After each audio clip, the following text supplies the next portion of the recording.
CEO Billionaire was engaged, but on a business trip he fell for his assistant and everything changed. The rain hammered against the floor-to-ceiling windows of the 42nd floor, but inside the pristine executive suite of Castellanos Global in Manhattan, silence reigned supreme. Leonardo Castellanos adjusted his platinum cufflinks for the third time in 10 minutes, a nervous habit he'd never quite managed to shake despite 20 years of commanding boardrooms. At 42, he was the embodiment of American corporate success, 6'2" with an athletic build, maintained through disciplined early morning workouts, steel-gray eyes that could freeze a negotiation with a single glance, and dark hair perfectly styled even after 16-hour days. His Italian suits were tailored to perfection, his presence commanding every room he entered. But today, something felt different. "Mr. Castellanos."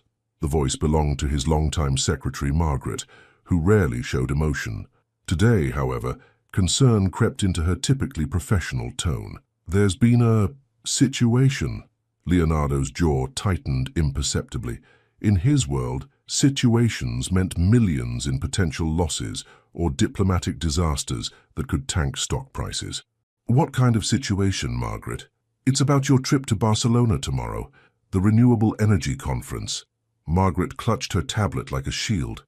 "Ms. Valeria, she's been hospitalized." His fiancée, the stunning Spanish businesswoman and influencer who was supposed to accompany him to Spain, where their engagement would be announced to the European press. Valeria Montoro, beautiful, ambitious, and the perfect complement to his empire. On paper. Hospitalized, what happened? "Food poisoning from that new sushi place in Soho. She's stable, but her publicist says she'll be bedridden for at least a week." Margaret paused. "Sir, the Barcelona meetings are crucial. The European investors are expecting both of you. The announcement about the merger with Montoro Industries." Leonardo rubbed his temples. This conference wasn't just business. It was the foundation of everything he'd built his future around. A strategic alliance disguised as a love story, carefully orchestrated for maximum impact. "We'll have to postpone." "Actually, sir," Margaret interrupted gently, "I took the liberty of reviewing your options. Your new personal assistant could accompany you. She's been briefed on all your international protocols and—" "My new assistant?" Leonardo frowned. In 3 months, he'd barely noticed the woman beyond her impeccable efficiency. "Margaret, this isn't a simple business trip. The optics alone—" "Sir, with respect, Ms. Bennett is exceptionally qualified. She has a master's in international business from Columbia, speaks 3 languages fluently, and has managed more complex logistics in her first quarter here than most assistants handle in years." Leonardo walked to his window, gazing down at the bustling streets of Manhattan. Somewhere in this concrete jungle was a woman he'd hired, but never really seen, Amara Bennett. He remembered her interview vaguely, a poised woman with an elegant way of speaking, impressive credentials, and eyes that seemed to see right through corporate facades. "What do you know about her background?" "Single, 30 years old, graduated top of her class, worked for smaller firms before coming to us, raised in Brooklyn by her mother after her father passed when she was 12. Margaret consulted her notes. "She's different from your usual staff, sir. More direct. Less willing to simply agree with everything you say." That caught his attention. In his world of yes men and carefully calculated responses, someone who challenged him was either dangerous or refreshing. He couldn't decide which. "Send her up." 20 minutes later, Amara Bennett knocked twice on his door, not the tentative tap of someone seeking permission, but the confident announcement of someone who belonged. "Come in." She entered with the kind of presence that didn't demand attention, but simply commanded it. Amara was stunning in an understated way that made Valeria's carefully curated beauty seem almost artificial in comparison. Her rich, dark skin had a natural glow, and her hair was styled in elegant natural curls that framed her face perfectly. She wore a well-tailored navy blazer that emphasized her curves without being inappropriate, and when she moved, it was with the grace of someone completely comfortable in her own skin. But it was her eyes, deep brown with flecks of gold, that stopped him cold. They held intelligence, warmth, and something else he couldn't quite identify. Experience, perhaps, or wisdom earned through struggle. "Mr. Castellanos," she said, her voice carrying just a hint of Brooklyn in its warm tones. "Margaret mentioned you needed to discuss the Barcelona trip. Ms. Bennett." He gestured to the chair across from his desk, noting how she sat with perfect posture, but without the rigid formality most employees displayed in his presence. "Are you prepared to travel internationally on short notice?" "I've been packed since Margaret called 30 minutes ago." A small smile played at the corners of her mouth. "I assume Ms. Montoro's absence creates some complications beyond simple logistics." Direct. Margaret hadn't been lying. Most people danced around his personal life with elaborate euphemisms. Amara simply acknowledged the reality. "The European press will have questions. Investors will wonder about the stability of our partnership with Montoro Industries. This conference was meant to be a debut of sorts. For your engagement announcement." It wasn't a question. "Yes." Amara leaned back slightly, studying him with those perceptive eyes. "Mr. Castellanos, I can manage logistics, handle press inquiries, and ensure your meetings run smoothly. But I won't pretend to be something I'm not, and I won't ask you to pretend either. If you need an actress, you need someone else. If you need a professional who can help you navigate this situation with integrity, then I'm your person." For the first time in months, Leonardo felt something shift inside his chest. Not attraction, he wouldn't allow that, but recognition. Here was someone who understood the difference between playing a role and being authentic. "The flight leaves at 6 a.m. Can you be ready?" "I'll be at the airport at 4:30. She stood gracefully. "Is there anything specific I should know about your preferences for international travel?" "Just be yourself, Miss Bennett. It seems that might be exactly what this trip needs." As she reached the door, she paused and turned back. "Mr. Castellanos, for what it's worth, any man who needs to announce his happiness to investors probably isn't as happy as he thinks he is." The door closed behind her with a soft click, leaving Leonardo staring at the space where she'd been standing. In 12 hours, he'd be on a plane to Barcelona with a woman who'd just spoken more truth to him in 10 minutes than his fiancée had in 6 months. What the hell had he just agreed to? The private jet hummed quietly at 37,000 feet, crossing the Atlantic under a canopy of stars that seemed close enough to touch. Leonardo had expected awkwardness. He'd prepared for small talk, professional distance, and the kind of carefully maintained boundaries that defined his relationship with every employee. What he hadn't expected was to find himself genuinely curious about the woman sitting across from him, absorbed in a worn paperback copy of Gabriel Garcia Marquez's Love in the Time of Cholera, in Spanish. "You read Spanish literature in the original language?" he asked, unable to hide his surprise. Amara glanced up, her reading glasses perched on her nose, making her look younger and somehow more approachable. "My grandmother was Dominican. She insisted I learn properly, not just business Spanish, but the language of poets and dreamers." She smiled softly. "She used to say that if you only know how to negotiate contracts in a language, you don't really know it at all. And what does Garcia Marquez tell you that the English translation doesn't? That love isn't always beautiful or convenient. Sometimes it's messy and inconvenient, and completely wrong for everyone involved." She closed the book, keeping her finger as a bookmark. "But it's still real." The weight of her words settled between them like a challenge. Leonardo loosened his tie, something he never did during business hours, but 30,000 feet above the ocean felt like neutral territory. "Is that why you've never married?"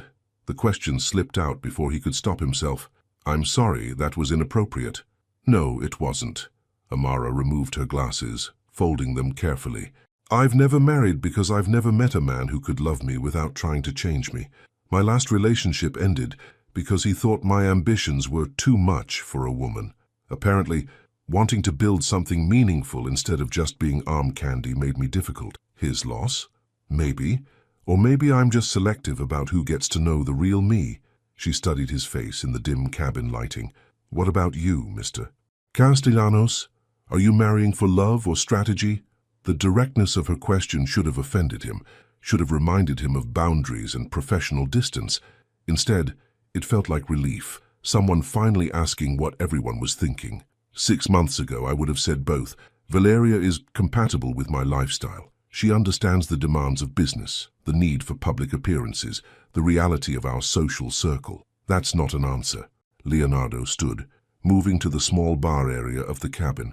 Would you like some wine? This Barolo is exceptional. Are you changing the subject because the answer makes you uncomfortable, or because you don't know what the answer is? He poured 2 glasses of wine, his hands steadier than his thoughts. When he returned to his seat, Amara was watching him with those perceptive eyes that seemed to see past every defense he'd carefully constructed. When I proposed to Valeria, it felt logical, smart, the right move for both our careers, our families, our futures. He took a sip of wine, buying time. But logic isn't the same thing as love, is it? No, it isn't. Her voice was gentle, without judgment. But admitting that takes courage. Does it? Or does it just make me a coward who's been lying to himself? Maybe both. Amara smiled, and something in that smile made his chest tighten. The question is, what are you going to do with that revelation? Before he could answer, the plane hit turbulence. Not dangerous, but enough to make the cabin lights flicker and send Leonardo's wine splashing across his shirt. He cursed softly, reaching for napkins. Here, let me... Amara was already moving, dabbing at the stain with efficient, gentle movements. She smelled like vanilla and something floral, jasmine maybe, and when she looked up from his shirt, her face was inches from his. For a moment, time seemed suspended. Her hand was still pressed against his chest, his heart beating rapidly beneath her palm. Her lips were slightly parted, her breathing shallow. The professional distance they'd maintained crumbled in the space of a heartbeat. Amara, he whispered, his voice rougher than intended. She stepped back quickly, but not before he saw something flicker in her eyes. Awareness, attraction, and something that looked dangerously like longing. I should let you change. Her voice was steadier than her hands, which trembled slightly as she returned to her seat. We'll be landing in Madrid in 2 hours for refueling. Leonardo nodded, not trusting his voice. In the jet's small bathroom, he stared at his reflection while changing shirts. The man looking back at him seemed like a stranger. Hair slightly mussed, eyes brighter than they'd been in months, and an expression he hadn't seen since his 20s. When was the last time he'd felt this alive? When he emerged, Amara was back to reading, but he noticed she hadn't turned a single page. The air between them crackled with unspoken tension, and suddenly the 8-hour flight to Barcelona seemed both endless and far too short. Amara? Yes? Thank you for your honesty earlier. It's been a long time since anyone challenged me to think beyond the safe choices. She looked up, her smile softer now, more personal. Maybe that's because you surround yourself with people who are more interested in your money than your happiness. And which are you interested in? The question hung in the air like a dare. Amara closed her book completely, setting it aside. Neither, actually. I'm interested in the man who gets lost in thought staring out airplane windows, the one who knew that Garcia Marquez quote well enough to discuss it, the one who just admitted he might not love the woman he's supposed to marry. She paused, her voice dropping to barely above a whisper. I'm interested in the man who's brave enough to question everything he thought he wanted. Leonardo's throat went dry. Amara. We're landing in Madrid in 90 minutes, she said, returning to her book with studied casualness. You might want to get some rest. Tomorrow's going to be complicated. But as Leonardo reclined his seat and closed his eyes, rest was the last thing on his mind. Because somewhere over the Atlantic Ocean, between turbulence and Spanish poetry, something fundamental had shifted, and he had no idea what he was going to do about it. The Gothic quarter of Barcelona looked like something from a dream in the early morning light. Leonardo stood on the balcony of his suite at the Hotel Casa Fuster, watching the ancient city come alive below. Stone gargoyles perched on centuries-old buildings seemed to watch back, knowing witnesses to secrets whispered in shadows. The irony wasn't lost on him. He'd chosen this particular hotel because Valeria loved its old-world elegance and Instagram-worthy architecture. Now 3 floors below, Amara was probably experiencing Barcelona for the first time, and he found himself wondering what she thought of it. A soft knock interrupted his brooding. Mr. Castellanos, the car will be here in 20 minutes. Her voice through the door sent an unwelcome jolt through his system. I'll be right down. But when the elevator doors opened in the lobby, Leonardo forgot how to breathe. Amara stood near the concierge desk, wearing a sleek black business dress that hugged her curves in all the right places, her natural curls styled in an elegant updo that showcased the graceful line of her neck. She'd added just enough makeup to enhance her natural beauty without hiding it, and when she turned toward him, her professional smile faltered for just a moment, long enough for him to see the same awareness that had been torturing him since their conversation on the plane. "Good morning," she said, her voice carefully neutral. "I've confirmed your breakfast meeting with the Renewable Energy Consortium. They're expecting us at 9:30. Us? I assumed you'd want me to take notes and handle any logistical questions." She tilted her head slightly. "Unless you'd prefer I wait in the hotel?" "No, you're right. I'll need you there." The words came out more brusque than intended, a defense against the way his heart sped up when she smiled. The ride through Barcelona's winding streets was an exercise in controlled tension.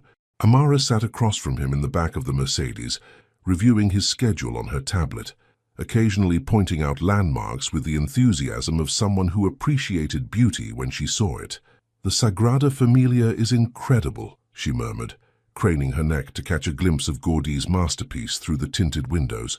"I read that it's been under construction for over a century and still isn't finished." "Some things are worth taking time to perfect," Leonardo found himself saying, "or some things are so ambitious that they require patience most people don't have." Her eyes met his briefly before returning to her tablet. "The question is whether the end result justifies the wait." Everything she said seemed to carry double meaning, leaving him analyzing her words long after she'd moved on to discussing his 2 o'clock meeting with German investors. The breakfast meeting at the exclusive Ola Example Hotel went better than expected. Amara sat quietly at his right, taking notes with practiced efficiency, but Leonardo found himself acutely aware of her presence. When she leaned forward to pour coffee, the subtle scent of her perfume made him lose his train of thought mid-sentence. When she asked an insightful question about carbon credit trading, the consortium members looked impressed, and Leonardo felt an unexpected surge of pride. "Your assistant is remarkably well informed," commented Henrik Larsson, the Swedish wind energy magnate, during a brief break. "Most executives bring decorative companions to these international meetings. You brought a strategist." "Ms. Bennett is exceptional," Leonardo replied, meaning every word. After the meeting, they walked through the cobblestone streets toward their next appointment. The morning was warming, and Barcelona pulsed with the energy of a city comfortable with its own magnificence. "You handled that beautifully," Leonardo told her, as they paused at a small plaza where a street musician played classical guitar. "Thank you. Though I noticed you seemed distracted during the discussion about offshore wind farms." Heat crept up his neck. "I was thinking about implementation challenges." Amara stopped walking and turned to face him fully. "Leonardo." The sound of his first name on her lips stopped him cold. Not Mr. Castellanos, not sir. Just his name, spoken like a question and a confession all at once. "We need to address what's happening here," she said quietly, her professional mask slipping. "Because I can't do my job effectively if I'm constantly wondering what you're thinking when you look at me like that." "Like what?" "Like I'm something you want, but know you can't have." Her honesty was devastating in its simplicity. "Like I'm a temptation you're trying to resist." The guitar music swirled around them. Tourists passed by speaking in a dozen languages, and Leonardo felt the careful structure of his life beginning to crumble. "Amara, I'm engaged. I know. To a woman I'm supposed to marry in 4 months. I know that too. And you're my employee. This is completely inappropriate." "Yes, it is." She stepped closer, close enough that he could see gold flecks in her brown eyes, close enough to count her heartbeats. "But inappropriate doesn't make it untrue." "What are you saying?" "I'm saying that I felt something shift between us on that plane, and I think you felt it too. I'm saying that I've spent 3 months watching you command boardrooms and intimidate investors, but yesterday I saw you vulnerable and real and—" She paused, gathering courage. "And I think you're about to marry the wrong woman for all the right reasons." Leonardo's phone buzzed. A text from Valeria. "Hope Barcelona is productive. Can't wait to see the press coverage of your success. Missing you. V." The message felt like ice water. Efficient, calculated, performative even in private. "I should go," he said, but made no move to leave. "Yes, you should." Amara's voice was soft, understanding. "But not because you want to." "No," he admitted. "Not because I want to." "Leonardo." The guitar player finished his song and the plaza fell silent except for the distant sounds of traffic. "When we get back to New York, I'm going to submit my resignation." "What? Why?" "Because I'm 28 years old, and I've never felt anything like what I feel when I look at you, and you're engaged to someone else." Her smile was heartbreaking. "And because I respect myself too much to be your consolation prize or your escape fantasy." She started walking toward their next meeting, leaving Leonardo standing alone in the plaza, with the realization that he was about to lose something he'd only just discovered he wanted. But as he watched her retreating figure, elegant and determined and completely out of his reach, one thought echoed in his mind with crystal clarity. What if Valeria wasn't the only engagement he needed to reconsider? The conference dinner at the Palau de Congressos stretched into the evening like an elaborate chess match, with Leonardo playing the role he'd perfected over decades, the charming, focused CEO who had everything under control. But control was the last thing he felt. Across the elegant ballroom, Amara moved with quiet efficiency, coordinating with event staff, managing his schedule and fielding questions from international press with the poise of someone born for diplomacy. She'd changed into a stunning deep burgundy dress that made her skin glow under the crystal chandeliers, and more than one investor had complimented him on his exceptional team. If they only knew that his exceptional team was planning to abandon him the moment they returned to New York. "Leonardo!" The booming voice belonged to Marcus Hoffmann, a German industrialist whose renewable energy empire rivaled his own. "Where is the beautiful Valeria? The Spanish press was expecting to meet your fiancée tonight." The question Leonardo had been dreading all evening. "She's dealing with a family emergency," he replied smoothly, the lie tasting bitter on his tongue. "Ah, family comes first. Admirable."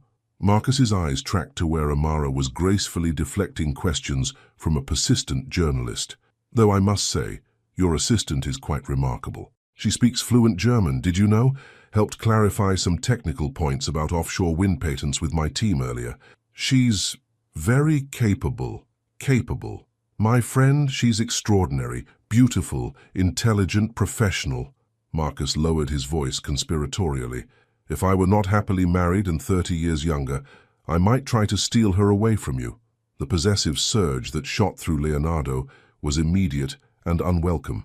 "She's planning to leave the company soon." "What? Why would you let such talent slip away?"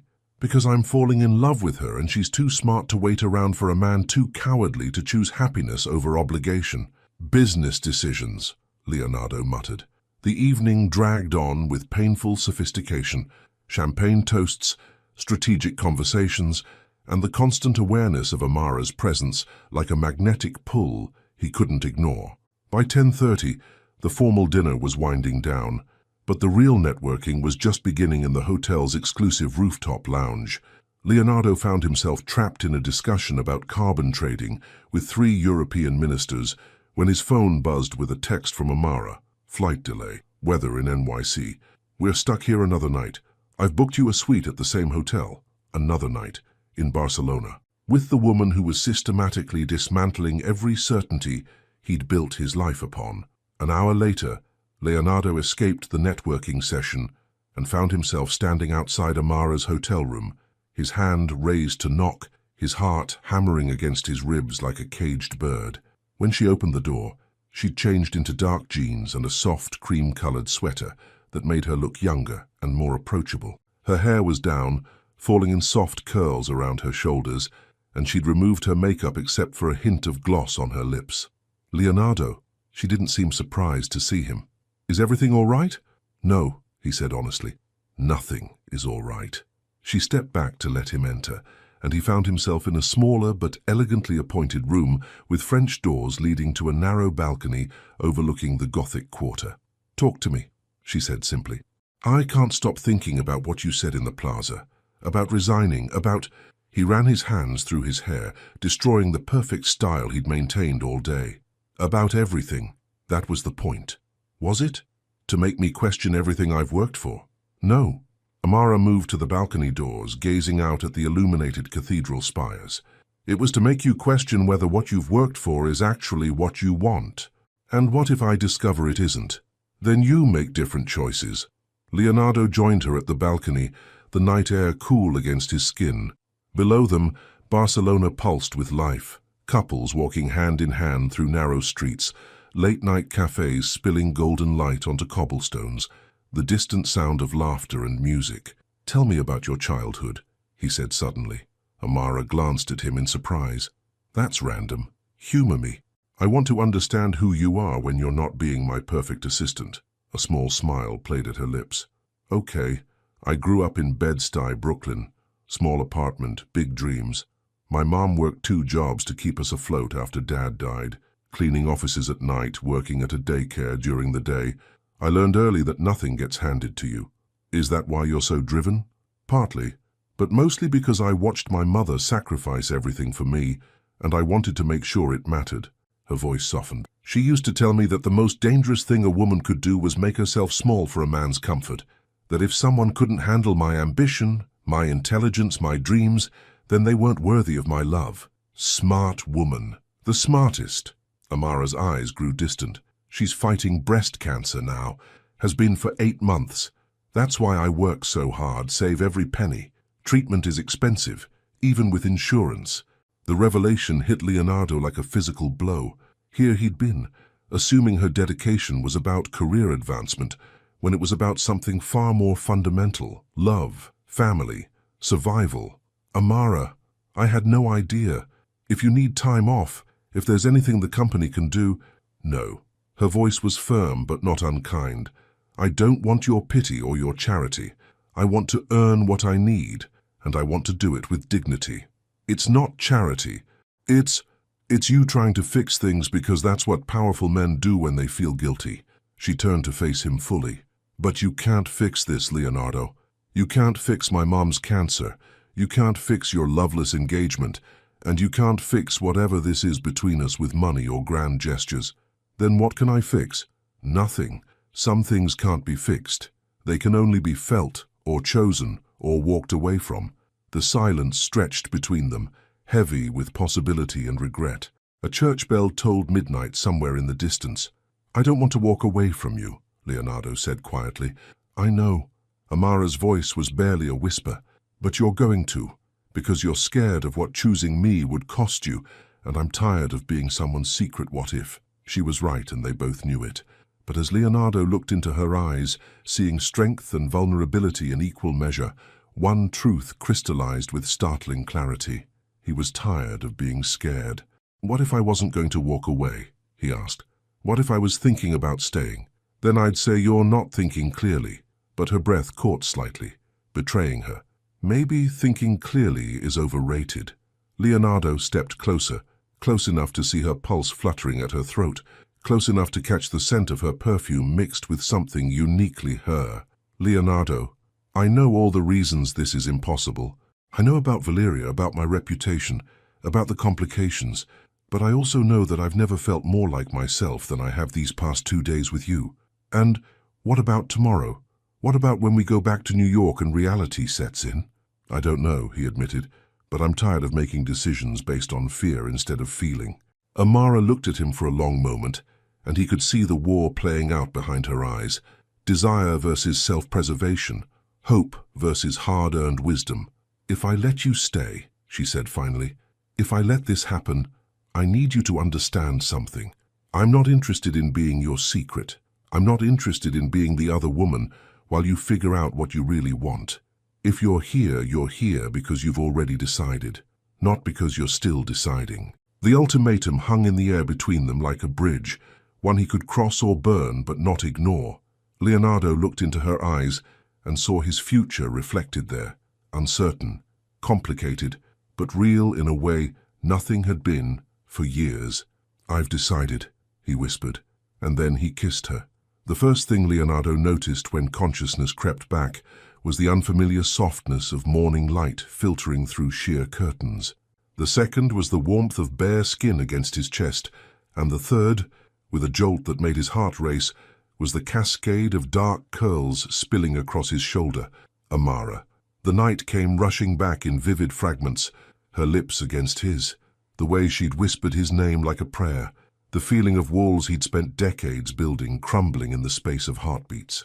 They'd made love with the desperate intensity of people who knew they were crossing a line they could never uncross, and afterward she'd fallen asleep in his arms, while Barcelona hummed its ancient lullabies outside her window. Now, in the gentle light of dawn, reality began to settle like lead in his stomach. His phone buzzed on the nightstand. 3 missed calls from Valeria, 7 text messages, 2 voicemails from his publicist about the Barcelona conference coverage, and 1 message that made his blood run cold. From Valeria, "Feeling better. Flying to Barcelona this afternoon to surprise you. Can't wait to see the press coverage of our power couple debut. See you soon, mi amor." "Shit," he breathed, careful not to wake Amara. But she was already stirring, her dark eyes opening slowly before focusing on his face. For a moment her expression was soft, vulnerable, the look of a woman waking up beside someone she cared about. Then awareness crept in, and Leonardo watched her retreat behind the professional mask he'd come to recognize as her armor. "Good morning," she said quietly, pulling the sheet up to cover herself. "Amara, don't." She sat up, avoiding his eyes. "Don't make this more complicated than it already is with morning after speeches about how this was a mistake. It wasn't a mistake, wasn't it?" She turned to face him, and he was struck again by her beauty. Natural, unguarded, real in a way that made his chest ache. "You're engaged, Leonardo, to a woman who's probably planning your wedding while you're in bed with your assistant." The word assistant stung, reducing what they'd shared to something tawdry and cliched. "You're not just my assistant." "No? Then what am I?" Leonardo opened his mouth to answer and found himself speechless. What was she?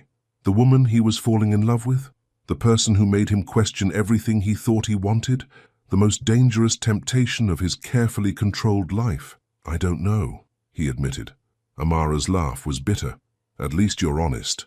She rose from the bed with fluid grace, wrapping herself in a hotel robe, and Leonardo found himself memorizing every detail, the curve of her shoulders, the elegant line of her neck, the way she moved like water, even in moments of pain. "We should talk about what happens now," he said. "What happens now is that we go back to New York, and I submit my resignation as planned. What happened between us, it was beautiful, but it doesn't change anything. It changes everything." "For who? For you?" Amara turned from the window where she'd been watching the morning come alive over the Gothic quarter. "Because, from where I'm standing, you're still engaged to Valeria Montoro. You're still the CEO who can't afford a scandal. And I'm still the woman who won't be anyone's secret." His phone buzzed again. Another message from Valeria. "Just landed in Madrid, taking the train to Barcelona. Should be there by 2 p.m. Can't wait to celebrate your success together." Leonardo stared at the screen, feeling the walls of his old life closing in around him like a trap. "She's coming here," he said numbly. "Valeria, she's on her way to Barcelona." Amara went very still. "When?" "This afternoon." The silence that followed was deafening. Outside, church bells began their morning call, and somewhere in the distance, Leonardo could hear the sound of life continuing, people going to work, children laughing, the world spinning on as if his entire universe hadn't shifted on its axis. "Well," Amara said finally, her voice carefully controlled, "I guess that settles things." "Amara, please." "Please what? Please wait while you figure out how to juggle a fiancé and a mistress? Please be understanding while you decide whether your reputation is worth more than whatever this is between us?" The harshness in her voice was a defense mechanism, and Leonardo recognized it because he'd built his own career on similar walls. But recognizing it didn't make it hurt any less. "It's not like that." "Isn't it?" She moved around the room with efficient movements, gathering her clothes from the night before. "I told you yesterday that I wouldn't be your secret, and you said you'd decided. But here we are, 12 hours later, and the first thing you're worried about is how to hide me from your fiancé. That's not fair." "Fair?" Amara stopped, her professional facade cracking to reveal the hurt underneath. "Fair would have been you ending your engagement before you kissed me. Fair would have been you choosing me instead of choosing to complicate my life." Leonardo stood, reaching for his clothes, feeling exposed in more ways than one. "I can end the engagement. I can call Valeria right now." "And tell her what? That you slept with your assistant while she was sick in a New York hospital?" Amara shook her head. "That's not how this works, Leonardo. You don't get to blow up her life to make yourself feel better about your choices." "Then what do you want me to do?" I want you to handle your situation with integrity. Break up with Valeria because you don't love her, not because you slept with me. Handle it privately, cleanly, and with respect for the woman who trusted you enough to say yes when you proposed.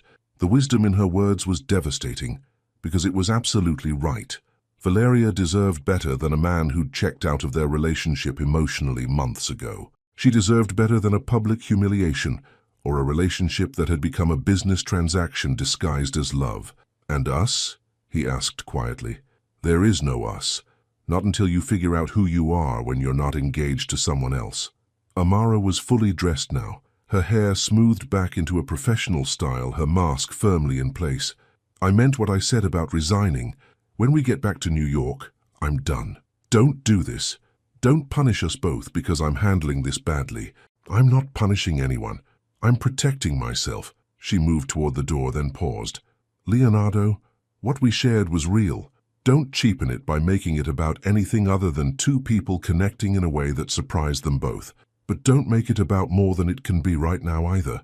After she left, Leonardo stood alone in the rumpled hotel room, surrounded by the ghost of her perfume and the weight of choices that felt impossible to make cleanly.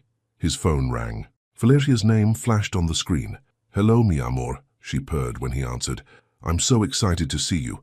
I've already spoken to 3 journalists about doing features on our relationship. This Barcelona trip is going to be perfect for our image. Our image. Not our relationship, not our love. Their image. Leonardo closed his eyes and realized that Amara was right about something else. He'd been living a lie for so long that he'd almost forgotten what truth felt like. It was time to remember. The Hotel Casa Fusta's lobby buzzed with the kind of controlled chaos that accompanied high-profile arrivals.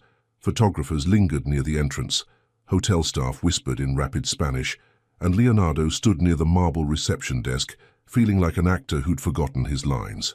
Valeria Montoro swept through the revolving doors at exactly 2:17 p.m., like a force of nature wrapped in designer silk. Tall, blonde, and devastatingly beautiful in the way that graced magazine covers, she moved with the calculated grace of someone who knew every camera angle was an opportunity.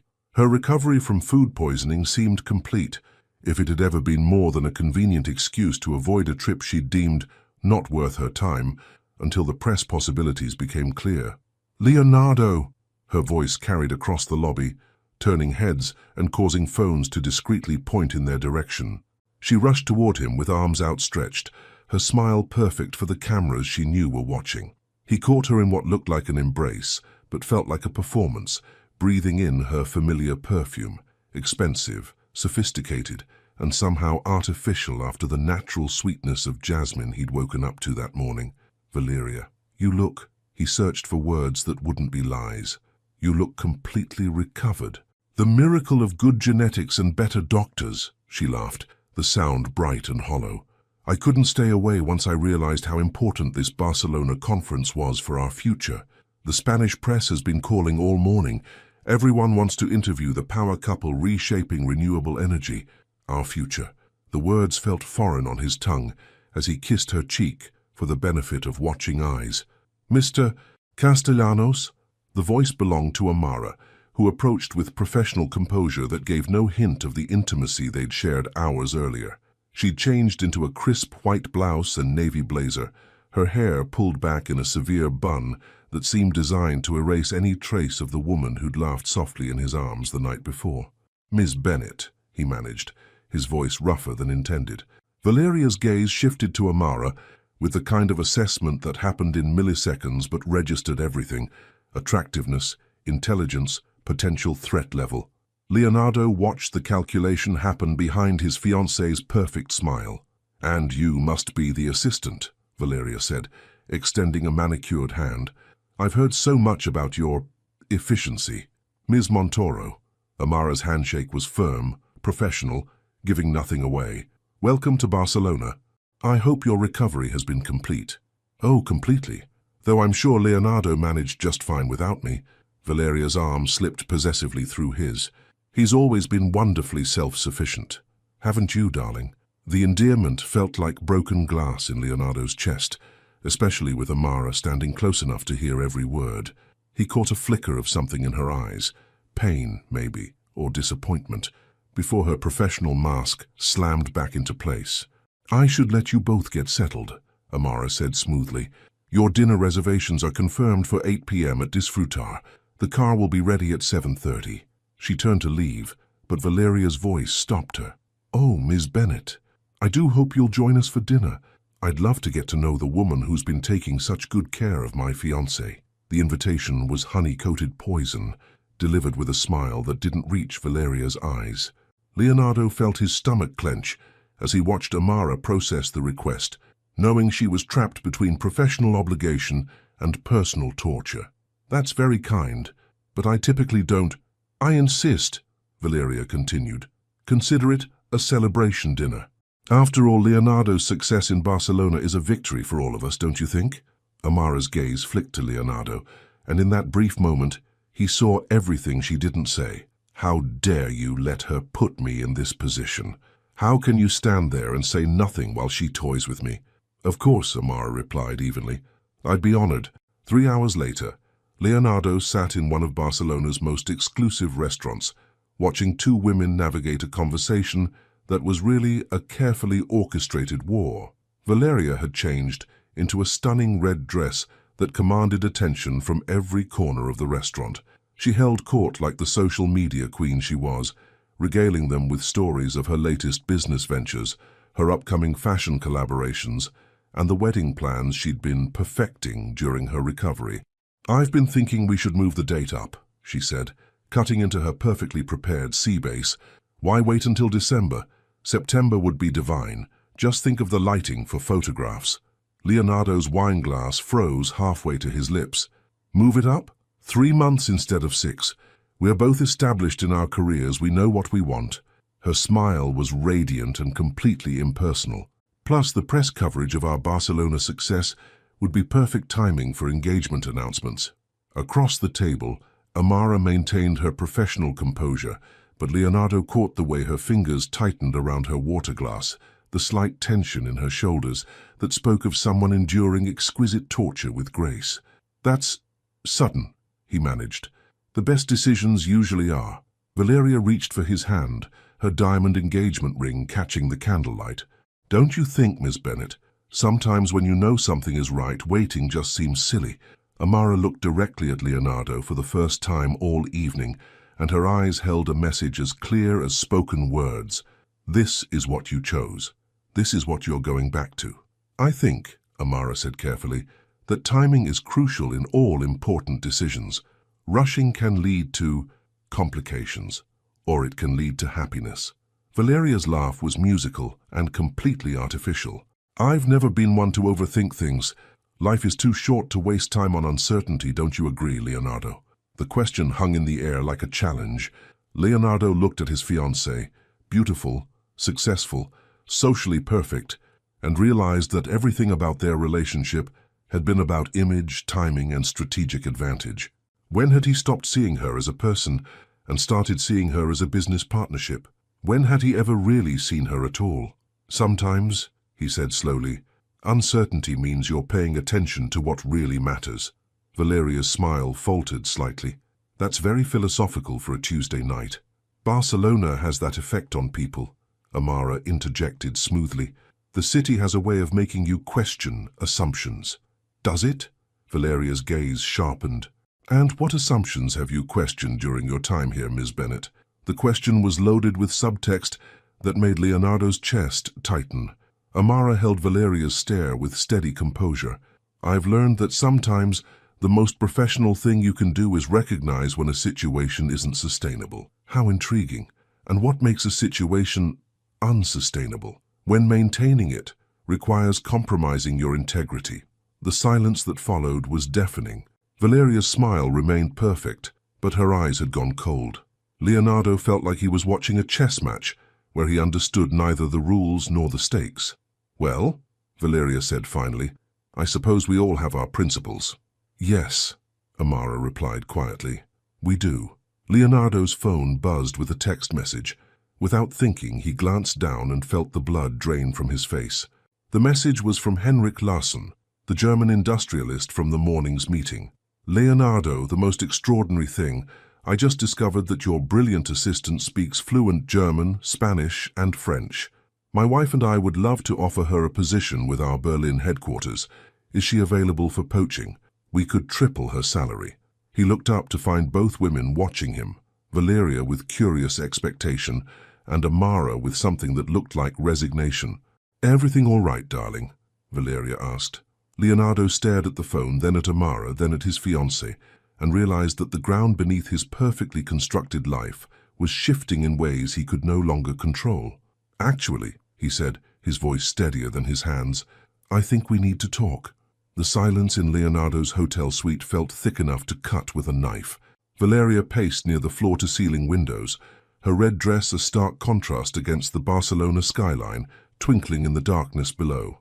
Leonardo sat on the edge of the bed, still in his dinner jacket, but with his tie loosened, looking like a man preparing for execution. "You want to talk?" Valeria's voice carried an edge he'd never heard before, sharp, calculating, dangerous. "Then let's talk about why you've been acting like a stranger since I arrived." Valeria, no. She spun to face him, her perfectly applied makeup unable to hide the cold fury in her eyes. "Let me talk first.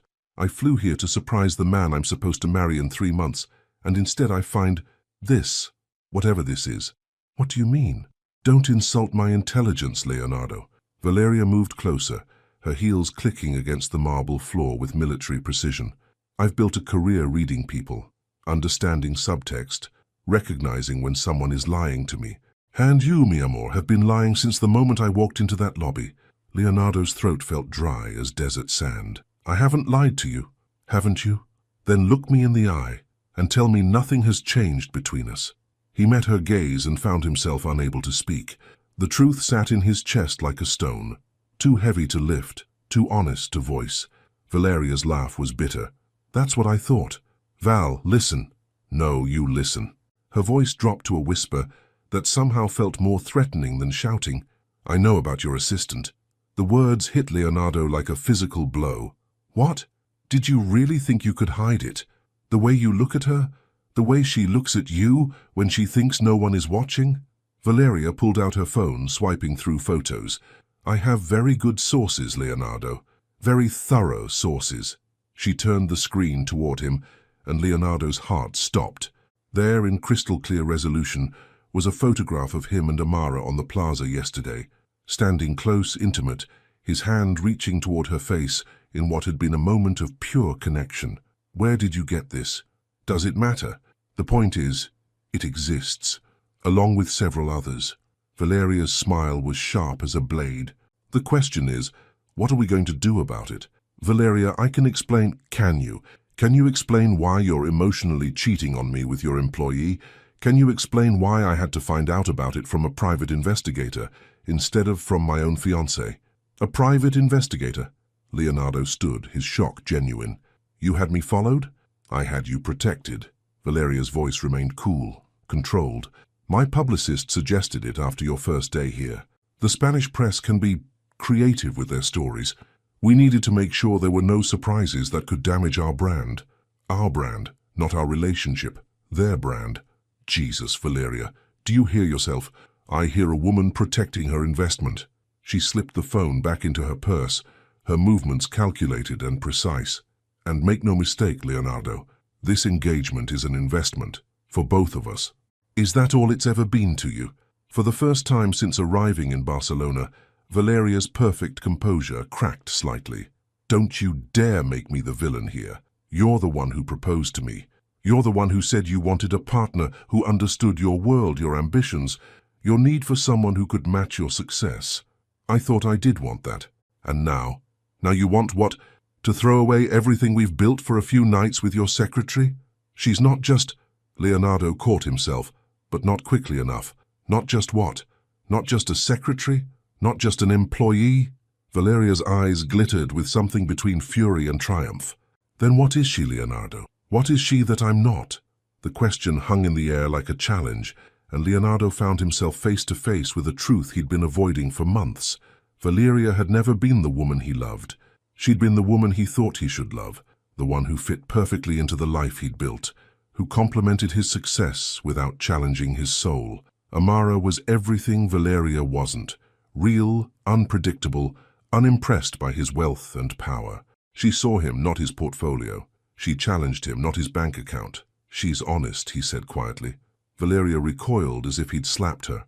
"Honest? And I'm not. When was the last time you told me how you really felt about anything? When was the last time we talked about something that mattered instead of image management and strategic opportunities? That's not fair, isn't it?" Leonardo sat back down heavily. "Val, when did we stop being people who cared about each other and become a business merger disguised as a love story? The moment you decided to fall in love with your assistant." The accusation hit its target, and Leonardo couldn't deny it. He was falling in love with Amara, had fallen, if he was honest with himself. "So what now?" he asked. "Where does this leave us?" Valeria walked to her purse, pulling out a tablet and setting it on the bed between them. "This is where it leaves us." Leonardo looked down at the screen and felt his world tilt on its axis. It was a contract, detailed, legal, and devastating in its implications. "What is this?" "A settlement agreement, drawn up by my lawyers this afternoon." Valeria's voice was pure business now, all pretense of emotion stripped away. "You break our engagement, you pay me $25 million for damages to my reputation, lost business opportunities, and emotional distress. You can't be serious." "I'm completely serious. You think I didn't protect myself when I agreed to marry one of the richest men in America? You think I didn't consider the possibility that you might decide to trade me in for a younger model? It's not like that, isn't it?" Valeria sat across from him, her posture perfect even in her fury. "She's younger, she's beautiful, she's exotic enough to be interesting, but not threatening to your social circle. She's the perfect midlife crisis, Leonardo. Don't talk about her like that. Like what? Like she's a gold digger who saw an opportunity and took it? She's nothing like that." Leonardo's voice rose for the first time. "She's brilliant and strong, and she doesn't give a damn about my money. She was planning to quit before any of this happened." "Was she? How convenient." Valeria's smile was cold. "And now that she's slept with the boss, is she still planning to leave?" The question struck home because Leonardo didn't know the answer. After this morning, after the pain in Amara's eyes during dinner, after the way she'd looked at him like he was someone she was disappointed in, he had no idea what she was planning. "I don't know," he admitted. "Well, here's what I know." Valeria stood, smoothing her dress with practiced movements. "You have two choices. You can marry me as planned, we can make this work as the partnership it was always meant to be, and I'll forget about your little Barcelona adventure. Or you can chase after your assistant, pay me $25 million, and deal with the media storm that will follow when I tell the world exactly why our fairy tale engagement ended." Leonardo stared at the contract, his mind reeling. "You'd really do that? Destroy me publicly?" "I'd destroy the fantasy, Leonardo. The image of you as the perfect romantic hero. But destroy you?" She shrugged. "You're rich enough to survive a scandal. Your company is strong enough to weather some bad press. The question is she strong enough to survive being labeled as the homewrecker who broke up America's most admired power couple?" The threat hung in the air like poison. Leonardo looked at Valeria, really looked at her, and realized he was seeing her clearly for the first time. Beautiful, intelligent, ruthless, and completely without the warmth he'd somehow convinced himself she possessed. "I need time to think." "You have until tomorrow morning." Valeria moved toward the door, then paused. "Leonardo, for what it's worth, I did care about you. In my way. But I care about myself more, I always have." After she left, Leonardo sat alone in the silent suite, staring at the contract that would either buy his freedom or destroy the woman he was falling in love with. His phone buzzed. A text from Amara. "Accepting the Berlin position. Flight leaves Thursday morning. Thank you for the opportunity to see Barcelona." Leonardo stared at the message until the letters blurred, finally understanding that some choices weren't about what you wanted. They were about what you could live with, and he was about to find out which kind of man he really was. Leonardo hadn't slept. At 5:47 a.m., he stood on his hotel balcony, watching Barcelona wake up beneath a sky painted in shades of rose and gold. The Gothic quarter stretched out below him like a maze of ancient secrets, and somewhere in that labyrinth was the woman who turned his carefully ordered world upside down, the woman who was planning to disappear from his life in less than 36 hours. His phone showed 17 missed calls from his lawyers in New York. Valeria had wasted no time sending them the settlement contract, and now his legal team was in full crisis mode, trying to find loopholes in an agreement that appeared airtight. $25 million, his reputation, Amara's future. The mathematics of love, it turned out, were brutal. A soft knock at his door interrupted his brooding. "Come in." "Mr. Castellanos?" Amara's voice was carefully professional, but Leonardo could hear the exhaustion underneath. She entered carrying a tablet and a stack of documents, dressed in a charcoal blazer that somehow managed to make her look both untouchable and heartbreakingly beautiful. "You're up early," he observed. "I wanted to finish transferring your files before—" she gestured vaguely, "before things get complicated. More complicated than they already are?" Amara set her materials on the coffee table with precise movements. "I assume Ms. Montoro told you about my conversation with Henrik Larsson." She mentioned it. Leonardo studied her face, searching for any hint of what she was feeling. "Is that really what you want? Berlin? What I want stopped being relevant the moment you decided to stay engaged." The words cut deep, but Leonardo couldn't argue with their accuracy. "Amara, don't." She held up a hand. "Please, don't make this harder than it already is. I'm trying to leave with whatever dignity I have left. What if I told you I was thinking about ending the engagement?"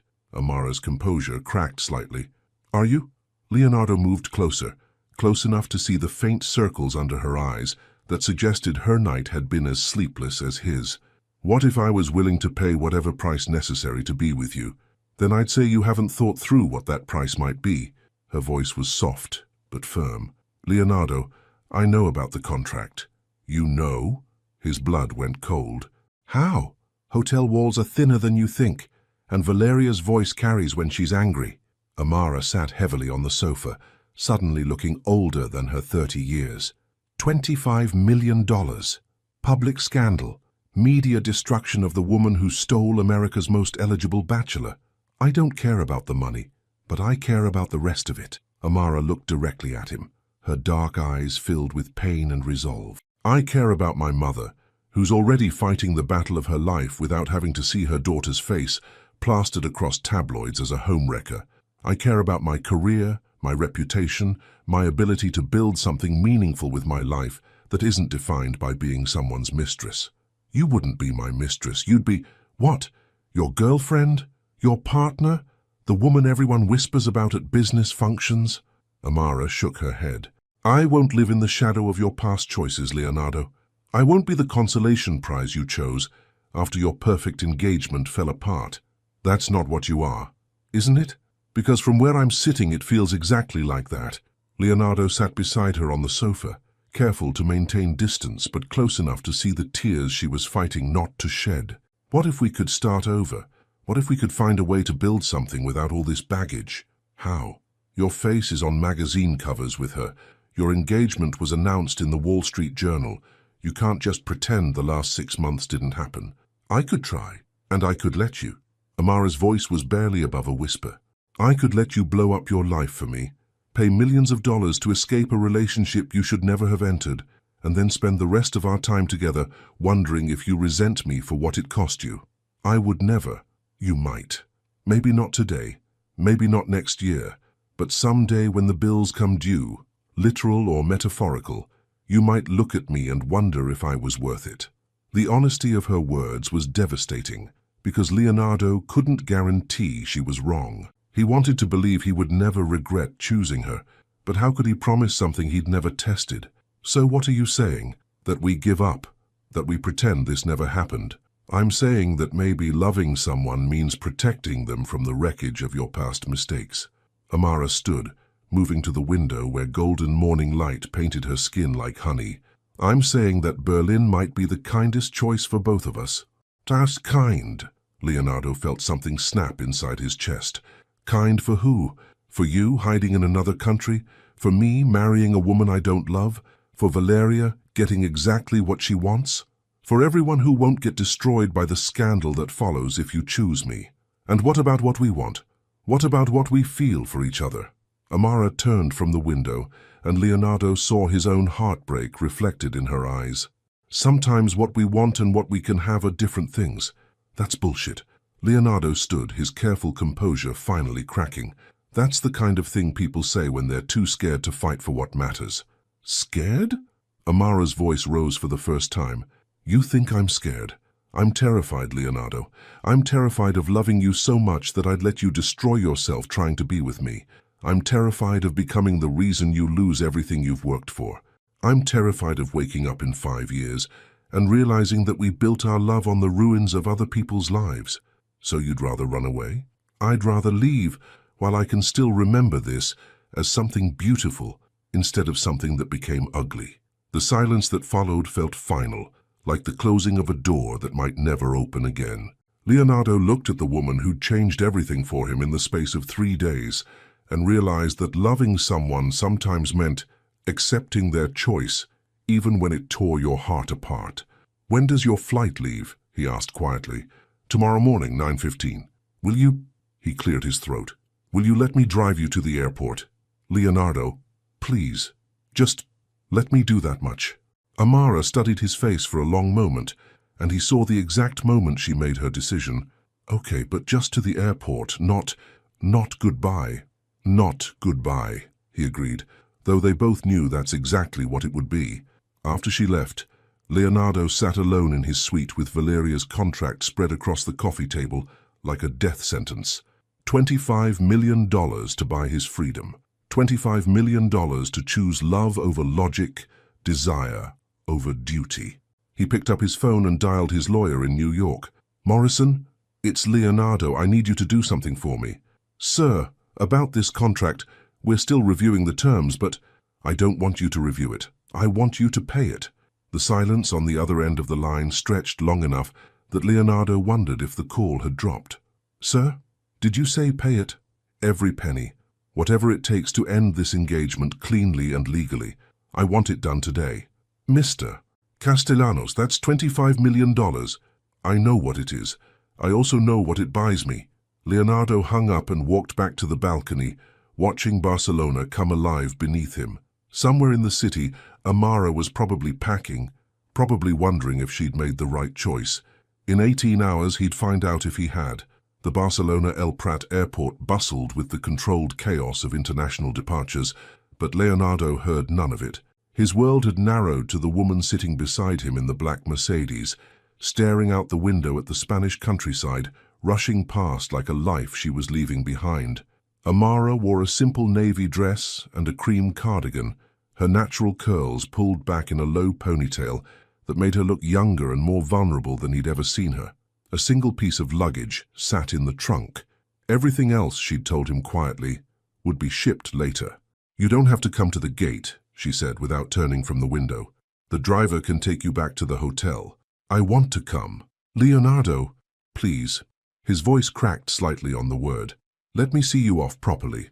She nodded without looking at him, and Leonardo wondered if she was fighting the same battle he was, trying to memorize every detail before it became just a memory.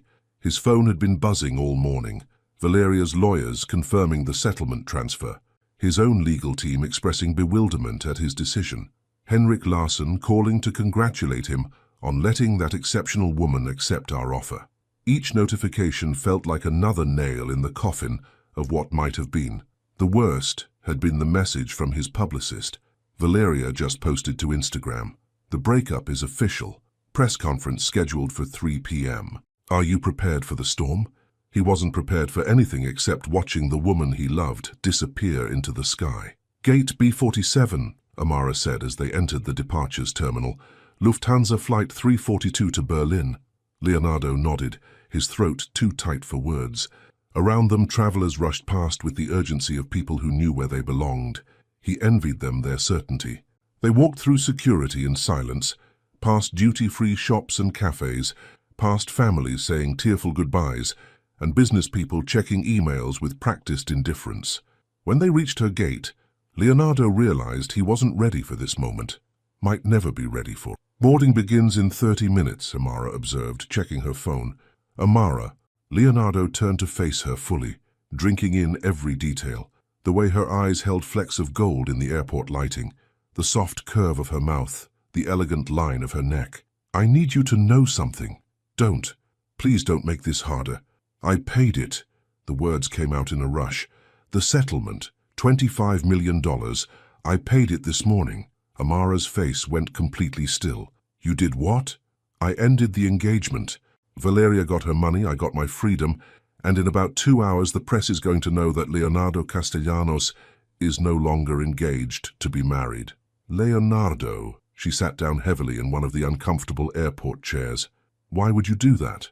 Because I realized something yesterday, watching you try to protect me from the consequences of my own choices. Leonardo sat beside her, close enough to catch the familiar scent of jasmine that had haunted his dreams.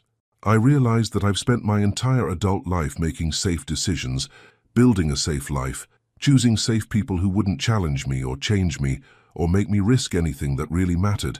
And then I met you, and suddenly safe felt like settling. Suddenly everything I thought I wanted felt like a prison I'd built for myself. Amara's eyes filled with tears she was trying not to shed. But the money is just money.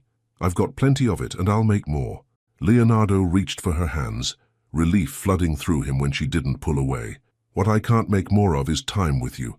What I can't buy is another chance to tell you that you're not my consolation prize, or my midlife crisis, or my escape fantasy. Then what am I? You're the woman who made me remember who I used to be before I became so focused on success that I forgot what happiness felt like. You're the woman who sees me. Not my portfolio, not my influence, not my perfectly managed image, just me. Leonardo. Her voice was barely a whisper. I know you're scared about what comes next. I'm scared too. Terrified, actually. But I'd rather be terrified with you than safe without you. Amara was crying openly now, tears streaming down her cheeks as she looked at him with a mixture of love and heartbreak that made his chest ache.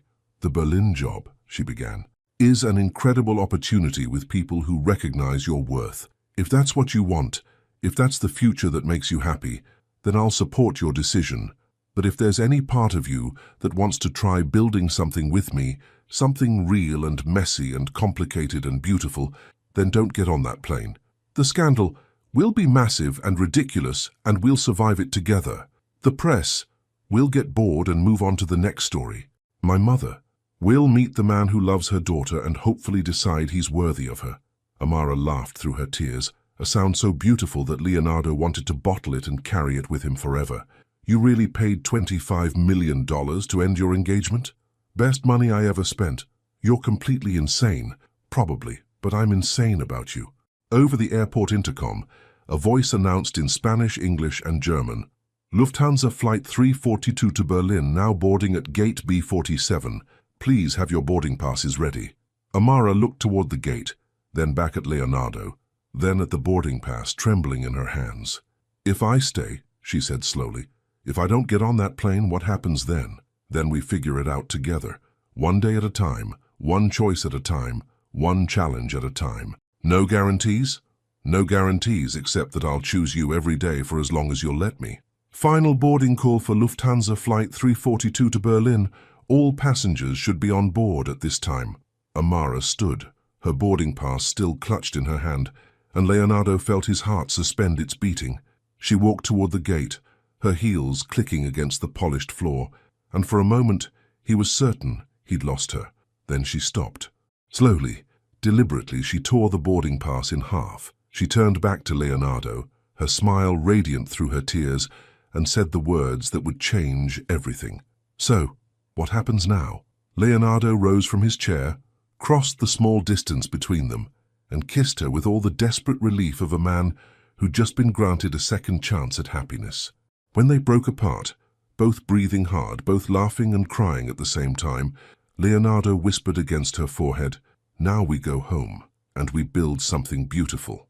Around them, the airport continued its eternal dance of arrivals and departures, but Leonardo and Amara stood still in the eye of their own private hurricane, finally ready to weather whatever storm came next. Together. 6 months later, New York City. The morning sun streamed through the floor-to-ceiling windows of Leonardo's penthouse, painting golden rectangles across the hardwood floors where Amara sat cross-legged, papers spread around her like flower petals. The renewable energy project in Costa Rica is ahead of schedule, she reported without looking up from her laptop. The local community leaders want to host a celebration when we visit next month. Leonardo paused in his trek to the kitchen, coffee mug in hand, and marveled at the surreal normalcy of the scene. 6 months ago, he'd been engaged to a woman who treated breakfast like a photo opportunity. Now, Amara sat in his living room in yoga pants and one of his Columbia University t-shirts, her natural curls escaping from a messy bun as she managed international projects with the same focused intensity she brought to everything else. "We should bring something special," he suggested. "What's traditional in Costa Rica for celebrations?" "Music, dancing, and lots of food." Amara finally looked up, her reading glasses perched on her nose, her smile warm and unguarded. "Also, your Spanish needs work before we get there." "My Spanish is perfectly adequate for business." "Your Spanish sounds like you learned it from a textbook written in 1987. She stood, stretching like a cat in the morning light.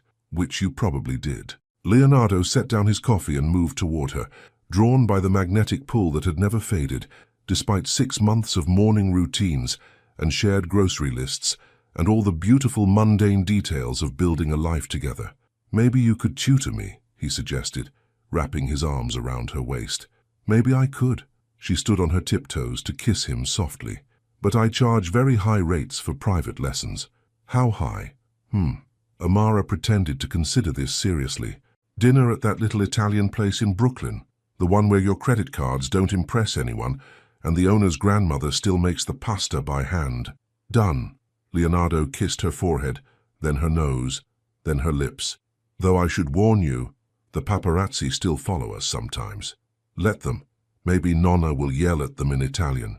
It had been like this for months, the slow, sweet process of building something real while the media circus gradually lost interest in their story. The first few weeks had been brutal, tabloid headlines screaming about the assistant who stole a billionaire's heart and from boardroom to bedroom, an American love story. Valeria had given exactly one interview, tastefully devastating, in which she wished them well with the kind of grace that made her look like the dignified victim and them like the dramatic homewreckers. But Amara had surprised everyone, including Leonardo, with her handling of the spotlight.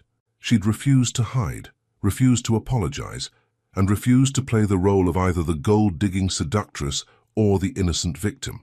Instead, she'd simply been herself, brilliant, poised, and utterly unimpressed by the circus surrounding their relationship. When a particularly aggressive reporter had cornered her outside her mother's hospital in Brooklyn, demanding to know if she felt guilty about breaking up America's golden couple, Amara had looked directly into the camera and said, "I fell in love with a good man who had the courage to choose happiness over convenience. If that threatens you, maybe you should examine why." The clip had gone viral, the narrative had shifted, and slowly the media had moved on to fresher scandals. "Speaking of dinner," Amara said, returning to her papers, "your mother called. She wants to know if we're coming to the Hampton house this weekend." Leonardo groaned. His mother, Patricia Castellanos, had initially been horrified by what she called his public spectacle. But Amara had won her over during their first meeting with a combination of genuine warmth, impressive knowledge of art history, and an ability to discuss Patricia's beloved rose garden with actual expertise. "What did you tell her?" "That we'd be there Saturday evening. I may have also mentioned that I'd bring my famous Tres Leches cake." "You don't have a famous Tres Leches cake." "I will by Saturday." Amara grinned. "Your mother deserves better than store-bought dessert."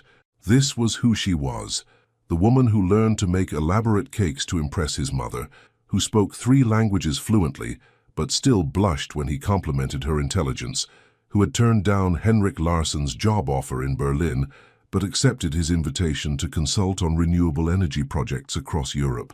She'd also insisted on keeping her own apartment in Brooklyn, though she spent most nights at his penthouse.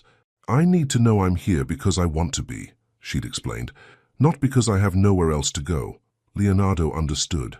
After a lifetime of relationships built on convenience and strategic advantage, the choice to be together, renewed every day, felt like the most honest thing he'd ever done. "How's your mom feeling?" he asked. Amara's smile softened. "Good days and bad days, but more good than bad lately. The new treatment seems to be helping." She paused. She wants to meet you properly, not just the quick hospital visits. I'd like that. She's protective, and she doesn't trust men with too much money. Smart woman. She raised me to be smart too. Amara moved closer, her hands smoothing the lapels of his shirt. Which is why I know exactly how lucky I am. Lucky how? Lucky to love a man who was brave enough to pay $25 million to choose me. Lucky to love a man who looks at me like I'm the most interesting person in every room. Lucky to love a man who... She hesitated, suddenly shy. Who what? Who makes me feel like I'm home? The words hit Leonardo square in the chest, knocking the breath from his lungs with their simple truth. Home. Not his penthouse, not his wealth, not his carefully curated life, but this, morning coffee and shared projects, and a woman who saw him clearly and loved him anyway. Amara, he began, then stopped, overwhelmed by the magnitude of what he wanted to say. What?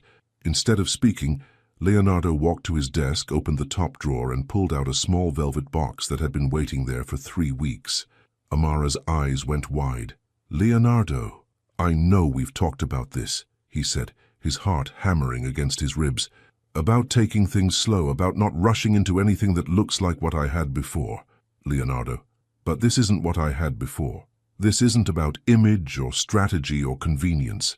He dropped to one knee in his own living room, surrounded by her scattered papers and the comfortable debris of their shared life. This is about waking up every morning grateful that you're in my world. This is about wanting to build something with you that's ours, not mine or yours, but ours.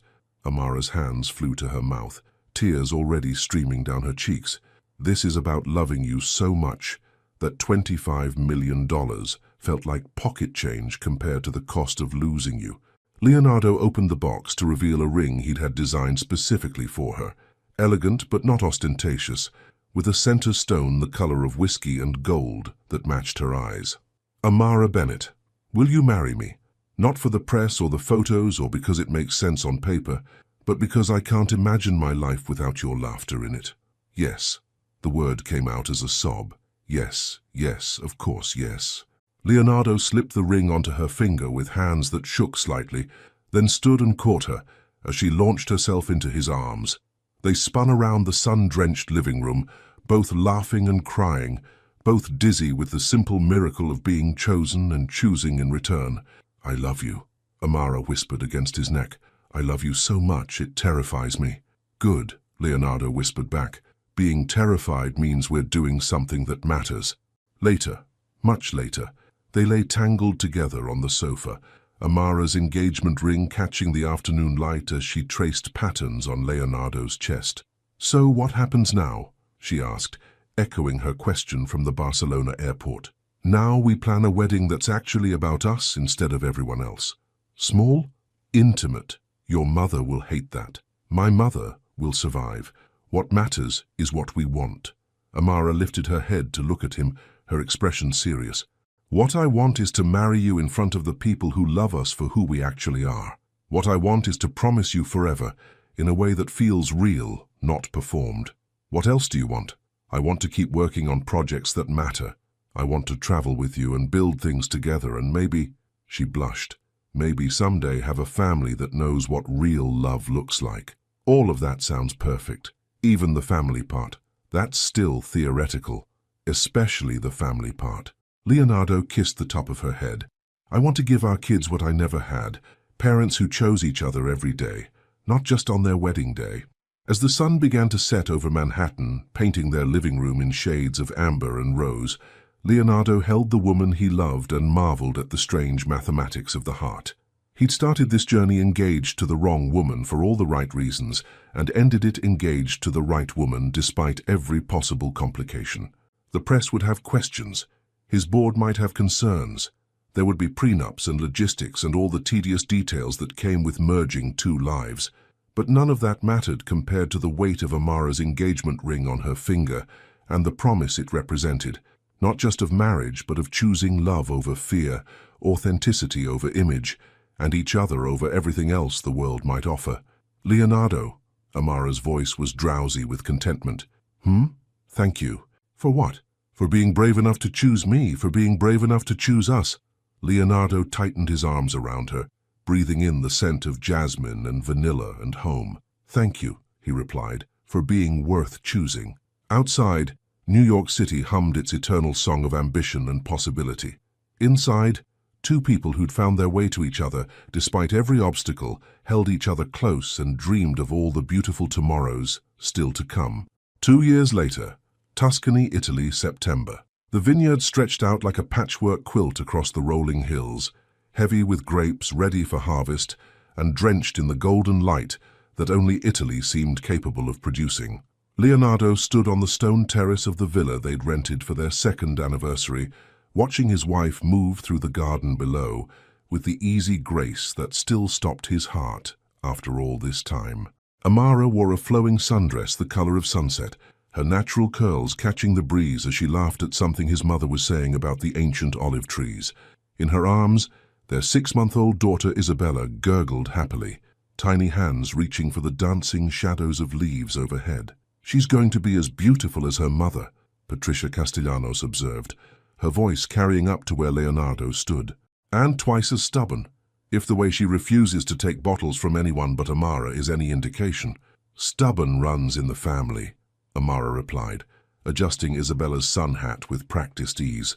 "Her father once paid $25 million just to prove a point about love. Best investment I ever made," Leonardo called down, earning himself a radiant smile from his wife and an eye roll from his mother. He descended the stone steps to join them, his heart doing that familiar flutter it had performed every day for the past 2.5 years, whenever Amara looked at him like he was exactly where she wanted to be. "How was your call with the Costa Rica team?" she asked, settling Isabella into his arms with the fluid choreography of parents who'd learned to pass their child between them like a precious secret. "The solar project is exceeding all projections. They want to expand into 3 neighboring communities." Leonardo kissed his daughter's forehead, breathing in that intoxicating baby scent that had made him understand, finally, what people meant when they talked about love changing everything. "Alejandro says to tell you that your engineering recommendations were, and I quote, brillante beyond belief. My Spanish is rubbing off on you, among other things." Amara blushed, even after 2 years of marriage, and Leonardo felt that familiar surge of tenderness for the woman who could command international business meetings in 3 languages, but still got shy when he flirted with her in front of his mother. "I should check on dinner," Patricia announced tactfully. "The chef promised us something special tonight." After she disappeared into the villa, Leonardo and Amara settled onto the stone bench overlooking the vineyard, Isabella content to observe the world from her father's lap, with the serious expression that reminded everyone of her mother's thoughtful nature. "Do you ever think about Barcelona?" Amara asked suddenly. "Every day." Leonardo adjusted Isabella's position, marveling at how perfectly she fit in the crook of his arm. "Do you? Sometimes I can't believe it was only 4 days that changed everything. 4 days and one very smart woman who refused to let me make the biggest mistake of my life." "You mean the woman who almost got on a plane to Berlin?